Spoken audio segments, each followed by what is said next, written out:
Olá, irmãos. Vamos avançar na nossa análise da segunda epístola de Paulo aos Tessalonicenses. No momento, nós estamos no capítulo 2, que é o capítulo central, que é o capítulo principal dessa carta. E nós estamos aqui concentrados, primeiramente, nos primeiros 12 versículos do capítulo 2, que são os 12 versículos que tratam a respeito do dia do Senhor, que era o problema que estava acontecendo ali naquela igreja, ok? Então vamos nos lembrar aqui do esboço da nossa sessão. Lembre-se então que nós já vimos o capítulo 1, onde o apóstolo Paulo ele tenta incentivar os seus leitores, o povo de Tessalônica, a continuar crescendo na fé e no amor e manter-se na constância e na fé em meio às perseguições. E o apóstolo Paulo, então, vai utilizar a questão da segunda vinda de Cristo e da retribuição que ocorrerá na segunda vinda. Então, no capítulo 2, ele começa a corrigir os erros que estavam acontecendo com relação ao dia do Senhor. Como nós vimos na nossa aula de introdução a essa epístola, o problema que estava acontecendo ali era de uma compreensão equivocada a respeito do dia do Senhor, que era oriundo de cartas de falsos mestres, de falsas profecias, falsos profetas, digamos assim, ok? O próprio texto vai dizer isso aqui no versículo 2, quando fala que ninguém vos perturbeis, quer por espírito, referindo-se a profecias, quer por palavra, ou seja, por ensino, e quer por epístola, como se procedesse de nós. Então, parece que houve ali uma ampla incidência de pessoas ensinando de maneira equivocada a respeito do dia do Senhor. E nós já vamos ver que compreensão era essa equivocada, mas só vendo aqui no nosso esboço que então esses 12 versículos do capítulo 2 são divididos em duas partes, onde a primeira parte o apóstolo Paulo lida com aquilo que vai iniciar o dia do Senhor, capítulo 2, versículos de 1 a 5. E então no capítulo 2, versículos de 6 a 12, ele vai enfatizar o mistério da iniquidade, pois ele vai dizer que o iníquo deverá ser revelado. E então ele vai versar a respeito dessa revelação, certo? Do mistério da iniquidade, ok, irmãos? Então nós vamos nessa aula então enfatizar aqui os versículos 3, 4 e 5 para terminar essa parte em que o apóstolo Paulo discute aqui o início do dia do Senhor. Mas antes disso, vamos então aqui voltar para o versículo 1, e eu vou mostrar então tudo o que nós vimos na aula passada, só que de uma maneira mais rápida, mais resumida, para que vocês possam entender. Então, o assunto que o apóstolo Paulo está tratando aqui é quanto à vinda do Senhor e a nossa reunião com Ele. E também ele vai falar aqui a respeito do dia do Senhor. Então, no geral, este vai ser o assunto que o apóstolo Paulo vai tratar. A relação da vinda do Senhor Jesus Cristo com o dia do Senhor, ok? Por quê? Porque o que estava acontecendo ali era que algumas pessoas estavam acreditando, com base nestes falsos ensinos, que o dia do Senhor já havia começado. Se o dia do Senhor já havia começado, então eles haviam perdido a vinda do Senhor Jesus Cristo. Este é o argumento do apóstolo Paulo, entendo eu. Por isso que eu expliquei a vocês que há duas formas de nós lermos este texto aqui, que é uma leitura pré-tribulacionista, ou seja, entendendo que o apóstolo Paulo está falando aqui é a respeito do arrebatamento da igreja ligado ao dia do Senhor, e a do pós-tribulacionismo, que entende que o apóstolo Paulo está falando a respeito da vinda de Cristo após a tribulação, após o dia do Senhor. como eu tentei demonstrar a vocês, a linha que eu tendo a seguir, e lembrando a vocês, esse é um assunto muito difícil, é um assunto em que nós nunca podemos fechar questão sobre isso, mas a posição que eu tendo a seguir é essa posição pré-tribulacionista, a posição que entende que o que o apóstolo Paulo está ensinando aqui nesse texto é o que eu acabei de dizer a vocês, que que haverá uma vinda do Senhor Jesus Cristo, ou que nós precisamos entender a vinda do Senhor Jesus Cristo como um complexo de eventos que envolverá o arrebatamento da igreja antes da tribulação e a revelação do Senhor Jesus Cristo após a tribulação. Isso é o que é chamado de vinda do Senhor Jesus Cristo. E que isso foi, então, ensinado no Novo Testamento, uma novidade neotestamentária do apóstolo Paulo, certo? E que, então, é isso que Paulo está tratando aqui. Por isso que isso concorda com a nossa interpretação dos fatos, de que eles estavam achando que se já entraram no dia do Senhor, então eles haviam perdido a vinda do Senhor Jesus Cristo. E o apóstolo Paulo, então, vai dizer para ele, vai explicar para eles que não, eles não estavam no dia do Senhor e que algumas coisas precisavam acontecer para que eles chegassem no dia, ou para que chegasse o dia do Senhor, ok? Então, ele começa falando aqui a respeito da vinda do Senhor Jesus Cristo e nossa reunião com ele. Eu mostrei a vocês que isso é muito parecido, ou que na verdade isso é paralelo com o que ele ensina no capítulo 4 de 1 Tessalonicenses, onde ele vai falar também sobre a vinda do Senhor, e então ele vai falar aqui juntamente com eles o Senhor Jesus Cristo tendo um encontro com o seu povo, mostrando então que aquilo que Paulo fala em 1 Tessalonicenses 4 é o que ele tem em mente aqui em 2 Tessalonicenses 2:1, ok? E então eu cito um outro texto paralelo, que é o texto de 1 Coríntios capítulo 15, versículos 51 e 52, onde o apóstolo Paulo também trata do mesmo assunto, ok? Ele vai falar aqui a respeito de uma ressurreição, ele vai falar aqui a respeito de uma transformação, e ele chama este evento de mistério, o que nos mostra que ele foi o agente por meio de quem Deus quis revelar essas informações, de que a escatologia relacionada aos crentes do Novo Testamento, da igreja, ela possui um aspecto novo, que é este aspecto do arrebatamento, ok? Em segundo lugar, o apóstolo Paulo vai tratar a respeito do dia do Senhor. E eu, então, também mostrei a vocês que em 1 Tessalonicenses 5, 3 e 4, o apóstolo Paulo explica que o dia do Senhor é um período de eventos que será experimentado de duas formas. Em primeiro lugar, daqueles que dizem paz e segurança. Eles serão destruídos. Então, o dia do Senhor é um dia de destruição. Será um dia também de trevas. O dia do Senhor é um dia de escuridão. E nós vimos os textos do Antigo Testamento que mostram isso, ok? Então, será um dia de ira, como 2 Tessalonicenses 5:9 diz.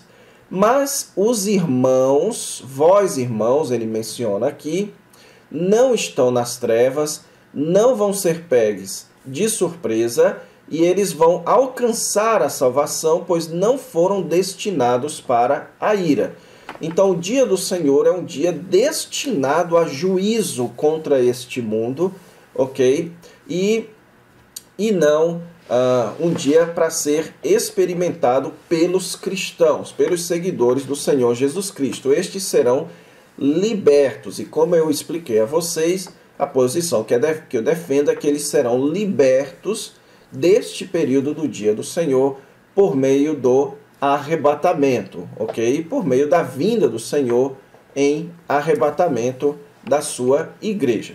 Agora, então, nós vamos entrar aqui nos versículos 3 a 5, irmãos, que nestes 3 versículos, o apóstolo Paulo, então, vai lidar diretamente quanto ao início do dia do Senhor, ok? Então, só comentando anteriormente, aqui no versículo 5, o apóstolo Paulo vai dizer que costumava dizer-vos estas coisas quando ainda estava com eles. Então, isso significa dizer que a nossa leitura deste texto deve levar em conta aquilo que o apóstolo Paulo já havia ensinado a eles. Nós não temos como saber, pois o apóstolo Paulo não deixou registrado aquilo que ele ensinou pessoalmente aos Tessalonicenses. O que nós temos é a primeira carta aos Tessalonicenses e o restante da teologia paulina, ok? Mas nós precisamos saber que é muito importante a gente entender aqui, nesse versículo 5, em primeiro lugar, que eles estavam esquecidos, ok? De verdades que o apóstolo Paulo já havia ensinado a eles quanto ao dia do Senhor. E em segundo lugar, que o apóstolo Paulo já havia ensinado sobre isso, e o melhor que nós podemos fazer é então analisar a primeira carta aos Tessalonicenses e o restante da teologia paulina a respeito dos assuntos que ele trata aqui nos versículos 3 e 4, ok? Então, no versículo 3, o apóstolo Paulo começa dizendo: ninguém de nenhum modo vos engane. Então, ele volta a essa questão, e isso daqui é muito paralelo ao que o Senhor Jesus Cristo fala em Mateus capítulo 24. O Senhor Jesus Cristo introduz o seu sermão escatológico da mesma forma: vede que ninguém vos engane. Então, a escatologia, a esperança da igreja, é um assunto difícil e é um assunto também que traz muito engano, ok, irmãos? Então, até hoje, a grande maioria das seitas enfatizam muito as questões escatológicas. Então, o apóstolo Paulo já sabia que questões escatológicas são questões que provocam muitos enganos, ok? E qual era o engano que estava acontecendo aqui? Era o engano quanto ao início do dia do Senhor. Eles achavam que já estavam no dia do Senhor. Paulo, então, vai dizer para ele que isto, ou seja, o início do dia do Senhor, não acontecerá, veja aqui, não acontecerá sem que. Então, note aqui o sem que. Porque o apóstolo Paulo vai dizer as condições sine qua non de início do dia do Senhor. As condições que devem acontecer para que o dia do Senhor, então, se inicie, ok? Veja que ele começa dizendo aqui: sem que primeiro venha a apostasia e seja revelado o homem da iniquidade. Há amplo debate entre os estudiosos se aqui o apóstolo Paulo está colocando uma ordem cronológica, ok? Ou seja, primeiro vem a apostasia, depois é revelado o homem da iniquidade. Eu particularmente entendo que este primeiro aqui, ele não introduz uma ordem cronológica, ele introduz o que primeiro deve vir para começar o dia do Senhor. E então ele menciona duas coisas que devem vir. Em primeiro lugar, deve vir a apostasia, e em segundo lugar, que seja revelado o homem da iniquidade, ok? Essas são as duas condições que vão acontecer, e então o dia do Senhor vai se iniciar, ok, irmãos? E que por isso, então, o apóstolo Paulo vai mostrar para eles que, como isso não aconteceu, eles ainda não estavam no dia do Senhor. O que nós temos, então, que fazer nessa aula é analisar essas duas condições. O que é essa apostasia e o que é este homem da iniquidade? Então vamos, em primeiro lugar, analisar aqui o que o apóstolo Paulo está querendo dizer com a palavrinha apostasia. Bem, irmãos, a palavra apostasia, ela literalmente, na língua grega, é a palavrinha apostasia, e ela significa literalmente um afastamento, um esquecimento de algo, ok? Então, no Novo Testamento, ela ocorre também lá no livro de Atos, quando o apóstolo Paulo, quando é dito lá em Atos capítulo 21, que foram informados a teu respeito, Atos 21, 21, que ensine todos os judeus entre os gentios a apostatarem de Moisés. Essa é a única ocorrência da palavrinha apostasia, além deste texto aqui, e ela implica então um afastamento do ensino de Moisés, que era uma acusação que estava sendo feita contra o apóstolo Paulo, ok? Só que existe um detalhe neste afastamento. Ele é um afastamento de cunho religioso, ok? Então, de cunho moral. Isso deve ser dito porque há alguns pré-tribulacionistas que procuram defender que a palavrinha apostasia aqui, ela se refira ao afastamento da igreja, ok?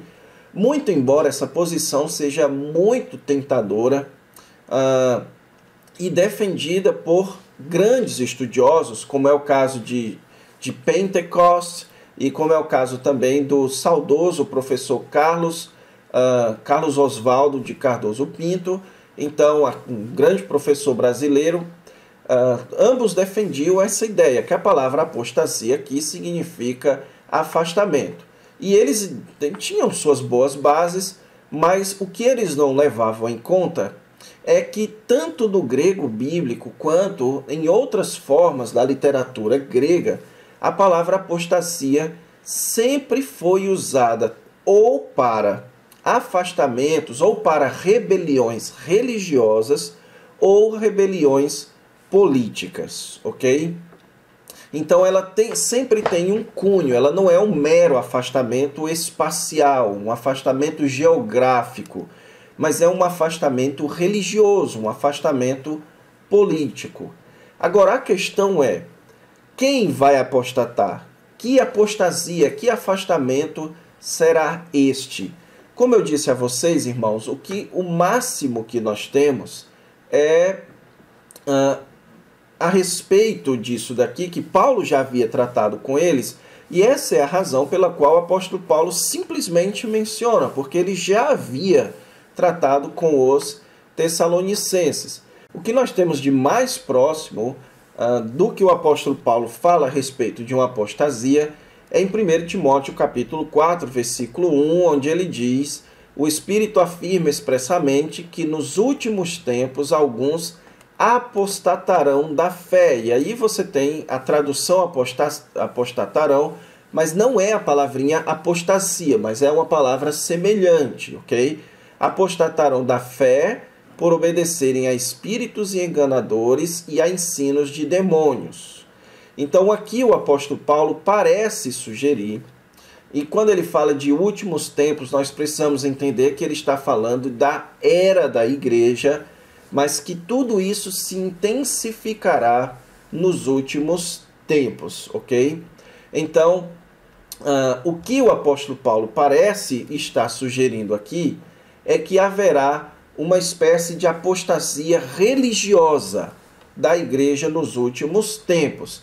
Eu entendo que talvez seja isso que o Senhor Jesus Cristo se refira lá em Mateus capítulo 24, quando ele fala que o amor se esfriará de quase todos, ok? Então, na cronologia bíblica, eu entendo então que vai haver essa grande apostasia, onde pessoas trairão pessoas, o amor se esfriará, os santos serão traídos uns pelos outros, certo? E isso será essa grande apostasia que vai acontecer ali nos últimos tempos. Então, essa é a minha posição particular a respeito do que Paulo está falando desta apostasia aqui, ok, irmãos? Só que, mais uma vez, é importante que se diga, você tem outras posições muito fortes também. Você tem a posição que afirma que essa apostasia é uma apostasia mundial, ou seja, é uma rebelião mundial contra Deus, e que, portanto, a apostasia, o afastamento de Deus, é do Deus Criador, do compromisso do homem com o seu Criador. Então vai haver uma espécie de rebelião mundial contra Deus e a sua lei nos últimos tempos, ok? Eu entendo que isso aqui deve ser mais relacionado ao povo de Deus. Então, dentro do que se espera ser o povo de Deus, da comunidade de judeus e gentios, na igreja haverá uma espécie de apostasia, de abandono da fé em massa nos últimos tempos. Isso será a grande apostasia. E então, o segundo fator aqui é que seja revelado o homem da iniquidade, o filho da perdição. Esse é um outro fator que vai iniciar o dia do Senhor. Então, nenhum outro fator, o apóstolo Paulo dá tantos detalhes aqui, quanto este fator a respeito do dia ou do homem da iniquidade, ok? Isso, só abrindo um leve parênteses aqui, isso pode indicar, irmãos, também, e aqui veja como eu estou sendo cuidadoso, veja como eu não estou fechando questões onde o texto bíblico não permite que a gente feche. Mas isso nos levanta a suspeita de que o apóstolo Paulo não comentou a apostasia, porque ele já havia comentado na primeira carta. Então este é um argumento forte para a ideia de que essa apostasia se refira ao arrebatamento. Eu ainda não me convenci, apenas porque a palavra apostasia, ela geralmente é usada para afastamentos de cunho religioso e não de cunho meramente espacial, ok? Mas o fato de que o apóstolo Paulo vai entrar em detalhes quanto a este segundo critério, que é a revelação do homem da iniquidade, e não entra em detalhes quanto ao primeiro critério, talvez seja porque ele já entrou em detalhes na primeira carta. Ok, irmãos? Mas agora, então, ele vai explicar que um outro fator que trará o dia do Senhor, que fará iniciar o dia do Senhor, é a revelação do homem da iniquidade, ou o homem o homem que é marcado por impureza, o homem que é marcado por pecaminosidade, ok? Quem é este homem? Em primeiro lugar, irmãos, a gente precisa entender que essa palavrinha homem se refere a uma pessoa. Então o apóstolo Paulo está falando aqui de uma pessoa que será revelado e que essa pessoa será marcada por iniquidade, ok? Então eu trouxe aqui alguns textos para a gente analisar aqui dos versículos 3 e 4, textos paralelos que nos ajudam a entender o pano de fundo de Paulo nessa afirmação a respeito do homem da iniquidade. Então, aqui no versículo, comparando o versículo 3 com Daniel capítulo 9, versículo 27, nós temos o seguinte: em Daniel 9, 27, fala a respeito de uma pessoa, e o contexto lá é das 70 semanas, então ele entra na última semana e diz que ele firmará aliança, ele fará firme aliança com muitos por uma semana, ou seja, na última semana haverá uma pessoa que fará uma aliança com a nação de Israel por uma semana. Só que na metade da semana ele vai fazer cessar os sacrifícios e ofertas de manjares. E então ele fala aqui sobre a asa das abominações, e grave essa expressão aqui, virá o assolador. E a ideia de assolador aqui é de alguém que destrói, que provoca perdição, que provoca ruína, ok? Só que então ele será destruído. Ele há de receber uma destruição sobre ele. Ok? Aqui em 2 Tessalonicenses 2,3, ele é chamado de o homem da iniquidade. Então note aqui que ele fala das abominações e ele vai falar também aqui do homem da iniquidade. Outro texto muito importante nesse respeito aqui, que eu não coloquei, mas eu vou escrever aqui para vocês, é o texto de Mateus capítulo 24 e versículo 15. Neste texto, o Senhor Jesus Cristo diz o seguinte: quando, pois, virdes o abominável da desolação de que falou o profeta Daniel no lugar santo, os que estiverem na Judéia fujam para os montes, ok? Ou seja, Jesus está utilizando o termo que Daniel utilizou, asas das abominações, ou o abominável da desolação, o assolador, a abominação que causa destruição, certo? Então ele é o homem da iniquidade, ele é um homem que é uma abominação, um homem que é marcado por essa abominação, ok? Só que ele é também o filho da perdição. E a ideia de filho da perdição é que ele é herdeiro da perdição, o que nos remete aqui a isso que vai acontecer, a sua destruição. Ele é o homem da iniquidade, mas ele é o herdeiro da destruição. Ele há de ser destruído, ok? O próprio texto de 2 Tessalonicenses, um pouquinho mais para frente, vai falar aqui no versículo 8 o seguinte: que será revelado o iníquo a quem o Senhor Jesus matará com sopro da sua boca e o destruirá. Então, claramente, Paulo está falando aqui a respeito daquele sobre quem Daniel falou em Daniel capítulo 9, versículo 27, ok? Então, nós não podemos desprezar a questão das 70 semanas. Então, Paulo está se referindo àquele que vai aparecer na última semana. Ele será revelado. O homem da iniquidade, que vai revelar a sua iniquidade no meio da semana, mas que será destruído no final da semana, quando o Senhor Jesus Cristo voltar, ok? Então, esse homem da perdição, falando aqui no versículo 3, homem da iniquidade, filho da perdição, é paralelo a Daniel 9:27, certo? E então aqui no versículo 4, ele dá mais detalhes sobre este homem. Ele diz que ele se opõe e se levanta contra tudo que se chama Deus ou é objeto de culto, a ponto de assentar-se no santuário de Deus, ostentando-se como se fosse o próprio Deus. Note que aqui ele fala que ele se opõe. Eu então entendo que você tem a mesma ideia aqui quando o apóstolo João escreve sobre o anticristo, ou aquele que se opõe a Jesus Cristo.